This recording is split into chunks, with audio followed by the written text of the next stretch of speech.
Happy Saturday. Our episodes this week were about Walter Harper, who died in the SS Princess Sophia disaster. We have a previous episode about that disaster, which is today's Saturday Classic. This episode talks about what an enormous tragedy this was for the people of the area beyond the deaths of Walter Harper and his wife, Frances. This episode originally came out on October 15th, 2018. Welcome to Stuff You Missed in History Class, a production of iHeartRadio.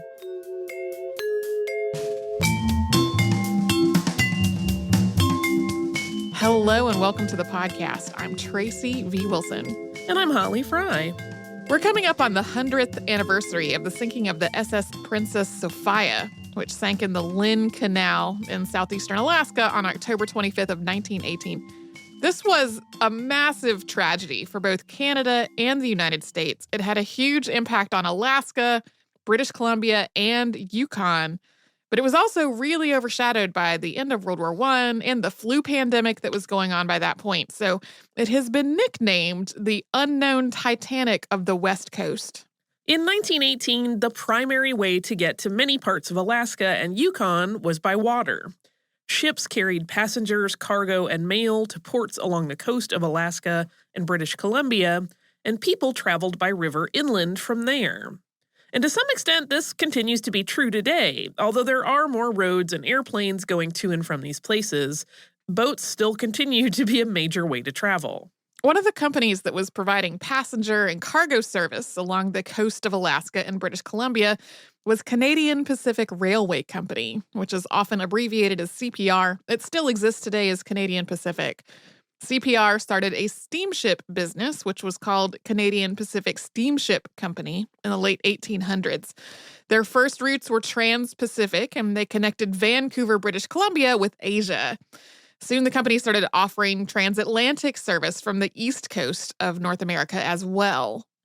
In the early 20th century, Canadian Pacific Steamship Company started providing service up and down the coast of the Pacific Northwest. To that end, CPR purchased Canadian Pacific Navigation Company in 1901. And the newly purchased company had been carrying passengers and cargo along the coast of British Columbia as well as through Alaska's Inside Passage. So the Inside Passage is a collection of fjords, channels, and straits that stretches more than 1,000 miles. That's about 1,600 kilometers from Seattle, Washington, north through British Columbia to Skagway, Alaska. The vessels that CPR operated along these routes were nicknamed the Princess Fleet, and all the ships had the word princess in their names. The Princess Fleet grew really quickly during the first 2 decades of the 20th century, and the company was supporting the tourism industry in addition to carrying the workers, families, cargo, and mail that needed to get around that area. This growth didn't really slow down during World War I, although some of CPR's ships were requisitioned for the war effort. People still needed to get to and from all these places, and the best way to do it was still by water. People from the U.S. and Canada who had the means to travel for fun were also choosing to do it in North America rather than visiting increasingly war-torn Europe. During the war, the Princess Fleet also started carrying troops, including people who had enlisted and were reporting for duty. The SS Princess Sophia was, of course, part of this fleet. It was built by Beau McLaughlin and Company.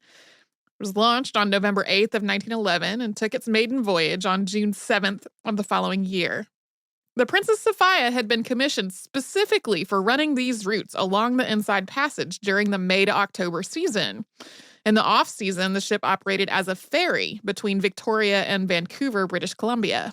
The Princess Sophia was built to be a modest but comfortable vessel, suited for both passengers and cargo in these northern waters. It was 245 feet or 75 meters long with a maximum speed of 13 to 14 knots. Its typical running speed was 11 knots. Under normal conditions, the Princess Sophia carried between 250 and 350 passengers, but that number could be increased all the way up to 500 in special circumstances and with special permission. The ship's typical route had 4 stops in British Columbia and 4 in Alaska. From north to south, these were Victoria, Vancouver, Alert Bay, and Prince Rupert, British Columbia, and Wrangell, Ketchikan, Juneau, and Skagway, Alaska. The stops in Juneau and Skagway were also really important to communities in Yukon, since they were connected to the Yukon interior by water. Even with an experienced and capable crew, this route could be really treacherous. The SS Princess Sophia had a number of incidents before sinking in 1918, some of them serious. The ship collided with something underwater in November of 1913, which broke its stern post. And it also ran aground twice, once in April of 1913 and again in January 1914. And there were also many more minor incidents over the years. One particularly treacherous stretch of the route that the Princess Sophia was usually taking was the Lynn Canal. In spite of what its name suggests, the Lynn Canal isn't an artificial waterway. It's a fjord that's part of the Inside Passage. Captain George Vancouver named it after his birthplace of King's Lynn. The Lynn Canal is very narrow. It ranges from about 3 to 13 miles, or roughly 5 to 20 kilometers wide. And it is also very windy. The shape of the canal funnels the wind, so wind speeds of 70 to 80 knots are not uncommon. On top of that are willowaws, which are sudden, violent squalls and winds that blow in off the surrounding glaciers. Making the Lynn Canal even more dangerous than all that wind and the squalls is the Vanderbilt Reef, which is a stretch of about 7 miles or 11 kilometers of rock that's right in the middle of the fjord. The tides create a huge variation in how deep the water is around the reef. Most of the time, it is just under the surface, but during very low tides, it can be as much as 12 feet or about 3.5 meters above the surface.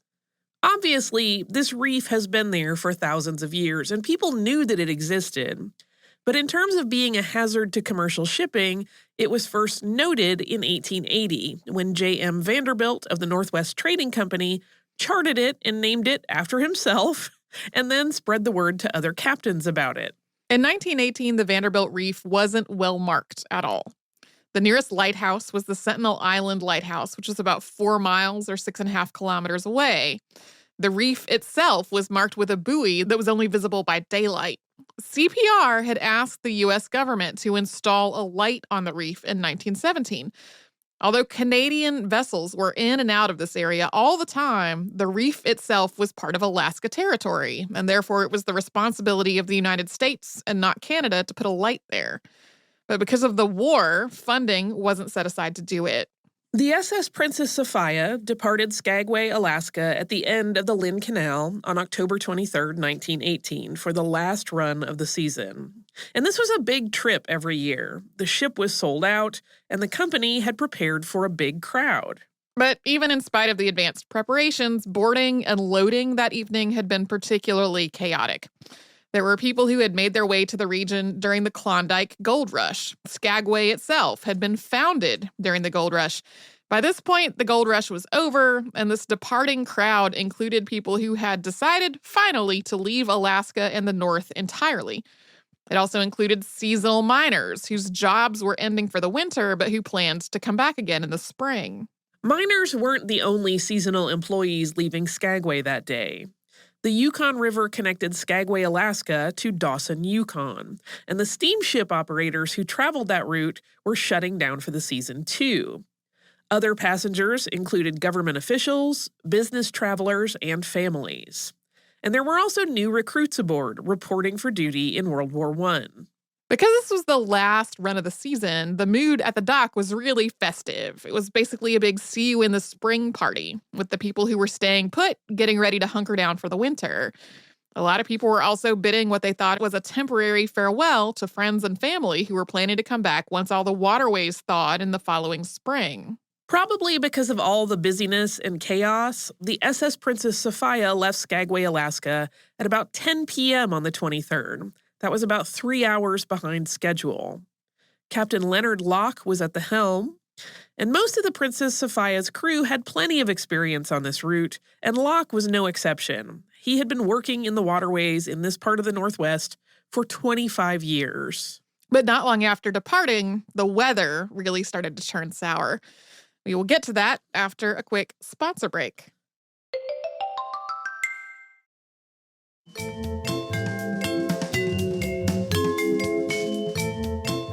About an hour after leaving Skagway, Alaska, the SS Princess Sophia rounded Battery Point and met a terrible storm. Winds were blowing at about 50 knots, and a heavy snow and fog had rolled in. Under normal procedures, Locke would have slowed his speed from the typical running speed of about 11 knots down to 7 knots. But instead, possibly because they were running so late, he kept the ship running at 11 knots. Many of the technologies used for navigation and avoiding collisions today did not exist yet, or they were in their infancy. The first passive sonar system for detecting submerged objects was developed in 1916, and the first active sonar system was created in 1918. So this technology was still brand new and was being used to detect submarines and military vessels, but it really wasn't in use in civilian vessels at all yet. Practical radar systems were still a couple of decades away. By daylight, ships navigated the Lynn Canal by taking compass readings while sighting known points on the land. In the dark and in bad weather, what they would do is sound the ship's horn and then count the time until they heard the echo off the surrounding cliffs and glaciers. That's one of those things that when people describe it, I know people use this all the time very safely. To me, this is terrifying. Well, and I mean, that was an imprecise way of doing it, even under good circumstances. Yes. And of course, as the storm got worse, it probably became harder and harder to hear those echoes. And soon the Princess Sophia was blown off course. Rather than to one side of the canal where they were supposed to be, they were right in the middle. The Princess Sophia struck the Vanderbilt Reef at about 2 a.m. on October 24th, traveling at their usual speed of 11 knots.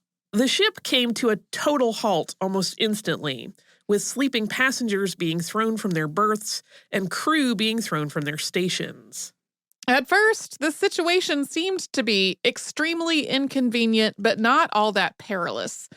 The ship was firmly jammed on the rocks, but didn't seem to be badly damaged. Once everyone recovered from the shock and the physical effects of being thrown around, most of the passengers really remained calm. People who had minor injuries were patched up, and some damage within the ship was repaired.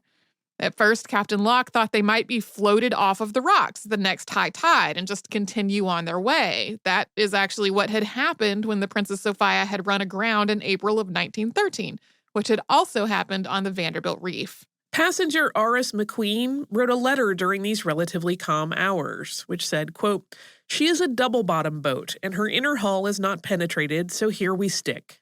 She pounds some on a rising tide, and it is slow righting, but our only inconvenience is, so far, lack of water.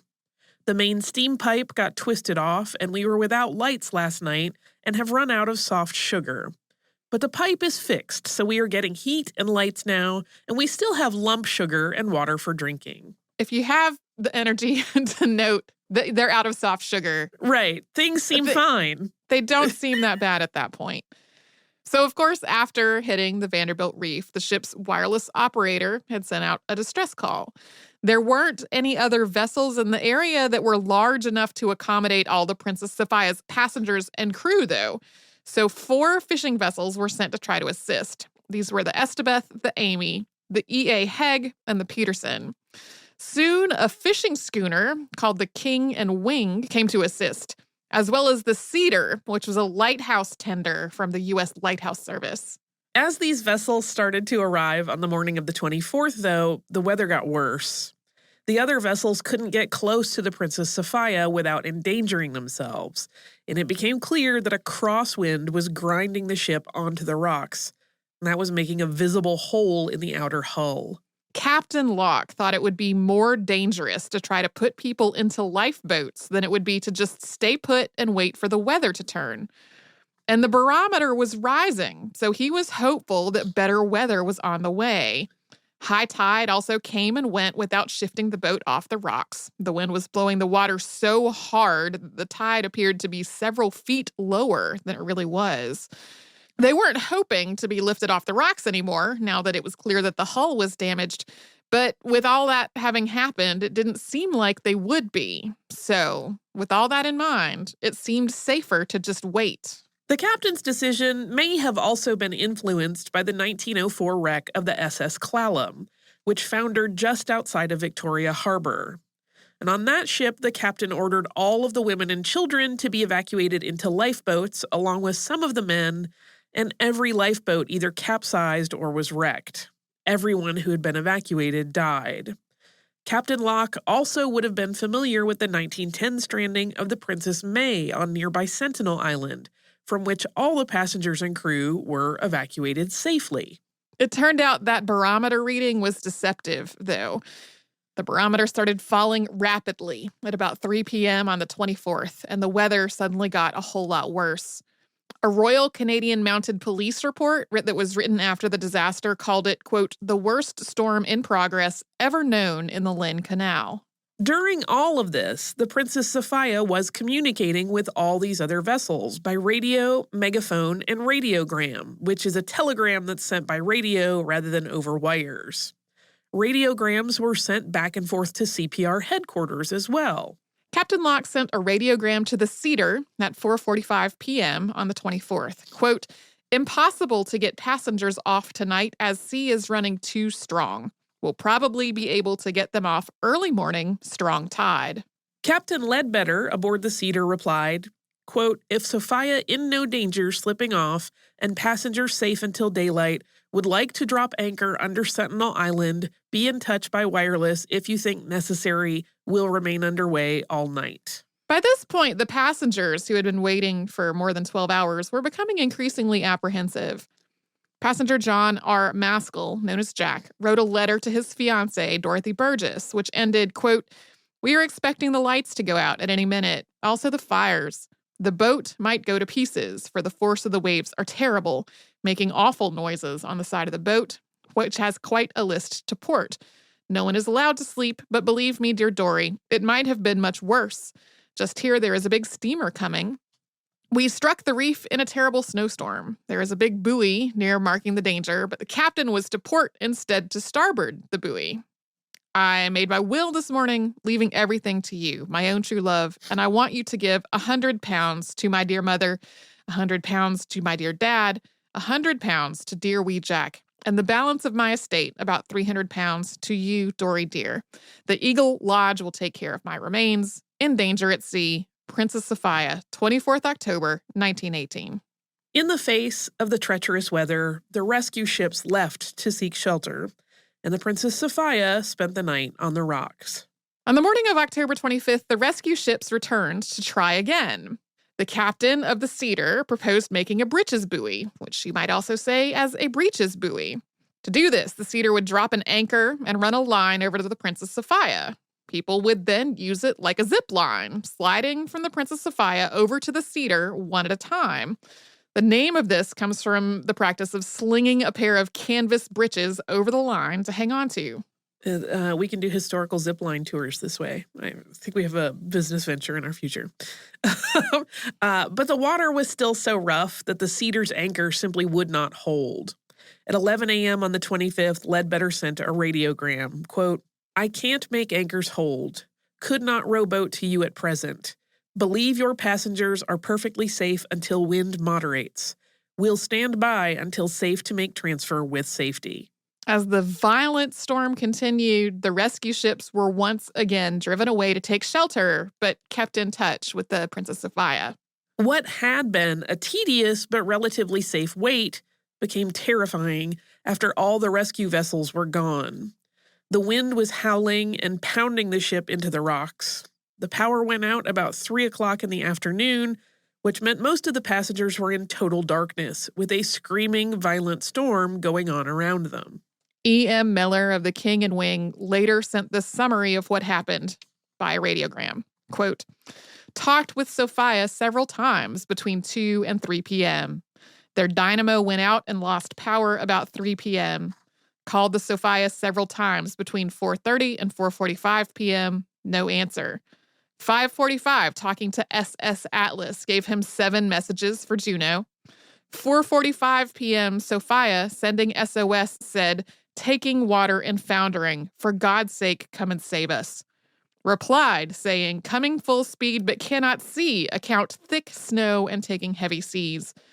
told SS Atlas better come and tried to get Juneau, and then kept on with Sophia until 5:20, when his battery was so weak it was almost impossible to understand him. Told him to quit talking except for what was absolutely necessary. He replied, "All right, but for God's sake, hurry. Water coming in room." No more was heard from him. The SS Atlas, which had left Juneau at about 4 p.m. to try to help, also sent a telegram to the Cedar at 5:30 p.m. on the 25th, describing their progress to try to join the rescue as, quote, "feeling our way in blinding snowstorm."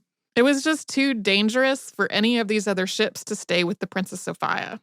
That's why they had all, once again, gone away to seek shelter.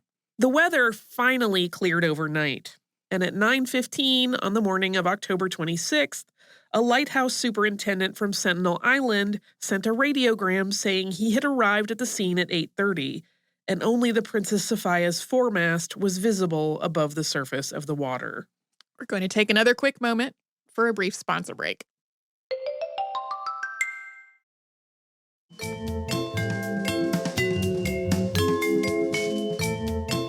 Sometime between 5:30 and 6:30 p.m. on October 25th, 1918, after all the rescue ships had gone to try to take shelter, the high wind and the tide had combined to twist the SS Princess Sophia completely around on top of Vanderbilt Reef, causing it to point north instead of south.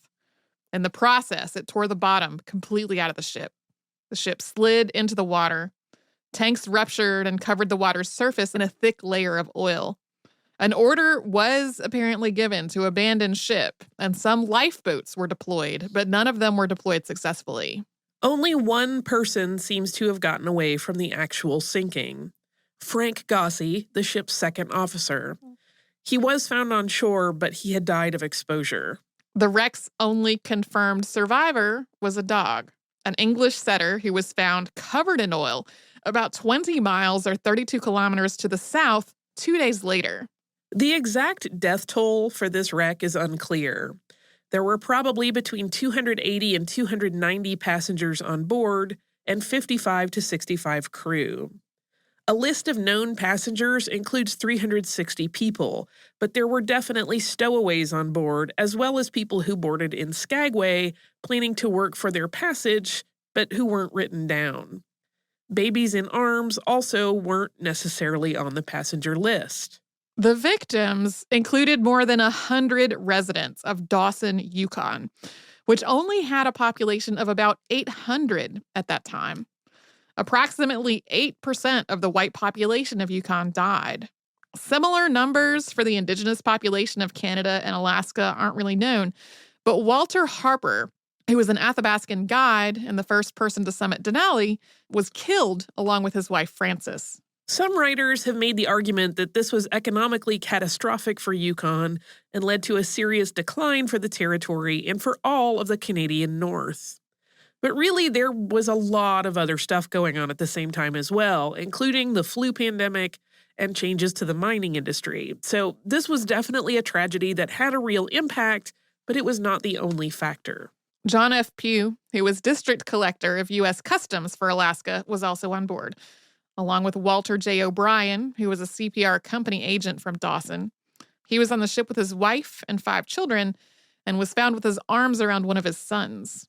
The passengers also included 85 members of riverboat crews that operated out of Skagway, which destroyed the riverboat company's workforce for that route completely. So, after it was discovered that the ship had sunk, what had been a rescue effort immediately turned to recovery. More than 100 bodies were recovered in the first hour. Many of the people had drowned or died of exposure, but another major cause of death was asphyxiation, either because people got caught up in the oil slick and couldn't breathe, or because of the buildup of gases inside the vessel as its operating systems blew. The oil slick also caused wildlife deaths, including the deaths of flocks of ducks. The SS Princess Sophia itself was quickly determined not to be salvageable, or at least not salvageable until spring, but the effort to recover bodies went on for weeks. A total of 180 bodies were eventually recovered, some of them many miles away from the wreck itself. Initially, the bodies were housed in an empty warehouse in Juneau that was used as a temporary mortuary, with members of the community cleaning the oil from the bodies. Divers were also sent to recover a safe full of gold that had been on board, and they returned with a body as well. The bodies of Canadian residents were sent to Vancouver aboard the Princess Alice, which was nicknamed the Ship of Sorrow because of this sad duty. But the Princess Alice arrived in Vancouver on November 11th, 1918, which was Armistice Day. So the mood in Vancouver when the ship actually got there was exuberant because of the end of the war. The mayor had the flags flown at half-staff for an hour on the 12th. Thomas Riggs Jr., territorial governor of Alaska, issued a statement after learning the news of the wreck. Quote, "Wreck of the Princess Sophia has cast a great shadow over all of Northland. Alaska grieves with the Yukon." He also sent a message to the U.S. Secretary of the Interior, calling it the, quote, "most ghastly incident in the history of the territory." Of course, this is a massive tragedy, and there were immediate calls for an inquest. But there were also a lot of questions and complications because of the international nature of the disaster. It had happened in Alaska, and virtually everyone involved in the rescue attempt was American. But it was a Canadian ship, and many of the people who died aboard were Canadian, most of them from Yukon. There was also the question of how and what exactly to investigate, because everyone who could have been questioned about what happened aboard the Princess Sophia was dead. The first official inquiry was held January 6, 1919, at Bastion Square Courthouse in Victoria, British Columbia. Witnesses from the rescue vessels offered testimony about how treacherous Lynn Canal was, but some also raised doubts about whether Locke had made the right decisions. A big point of contention was the Sophia's traveling at 11 knots rather than at 7. The other was the decision not to evacuate. Captain Cornelius Stidham aboard the Peterson and Captain Miller of the King and Wing both said that the evacuation would have been possible during a very brief window of time before the wind really picked up. Captain James Davis of the Estebeth and Edward McDougall of the Amy backed them up in this opinion. These judgments, though, were made with the benefit of hindsight and knowing how the weather progressed after that call was made to stay put. And everyone agreed that even if some people had been rescued in this window of relatively less treacherous weather, many others would still have died. There were also other captains who had the opposite opinion. According to one inspector from the Royal Canadian Mounted Police, quote, "I have interviewed several deep-sea captains, and they are all of the same opinion, that given similar conditions and circumstances, they would have acted exactly as did Captain Locke. It is considered that he acted as any level-headed seafaring man would have done, and while his error of judgment caused the loss of so many lives, it is considered simply an act of providence." The inquiry was closed on March 10, 1919, and taken to Parliament on April 23rd. In the end, no blame was placed on Locke or on CPR. The U.S. vessels that came to assist were compensated for their time and efforts, and a small payment was given to families. American relatives of the victims filed a class action suit in the United States, and that dragged on for 14 years. At first, a U.S. District Court judge found that CPR was negligent, and CPR was fined $2.5 million to be paid to the families of the passengers and crew, plus $1 million of court costs. But the judge reversed this decision a couple of weeks later, saying that this tragedy fell under the Limited Liabilities Act of 1851. So all CPR was responsible for was the cost of fares and baggage. The Limited Liabilities Act of 1851 was crafted to mimic limited liability laws that were already in effect in other countries. There wasn't any such thing as comprehensive insurance for shipping companies. And because American companies had no limits to their liability in the event of a disaster, they faced much higher potential costs.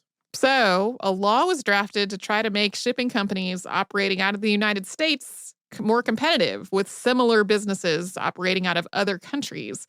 This law limited a company's liability to the value of the ship and the cargo after a disaster. So if the ship was a total loss, that value might actually be zero. This law, by the way, is still in effect. It was used in an attempt to get the damages of the 2010 Deepwater Horizon disaster capped at $27 million. The Princess Sophia case was appealed all the way to the Ninth Circuit Court, and the Supreme Court declined to hear it. In the end, CPR settled for $643.50, which was less than $2 for each victim. Meanwhile, the company did get a payment of $250,000 from its insurer. The Lynn Canal is still overwhelmingly how people get to and from Skagway, Alaska, although there is a year-round highway connection and small plane service today. But the canal is also much safer today than it was in 1918, and it is a popular route for Alaska cruises. The buoy that had been visible only by day was replaced with a light, and of course, navigation and sonar technologies are far more advanced than they were 100 years ago. Ultimately, the SS Princess Sophia was a total loss, and the wreck is still there in the Lynn Canal. Today, it's a popular dive site, with some divers saying that it's haunted. Keepers at the nearby Sentinel Lighthouse have also attributed ghostly noises to the Princess Sophia's passengers.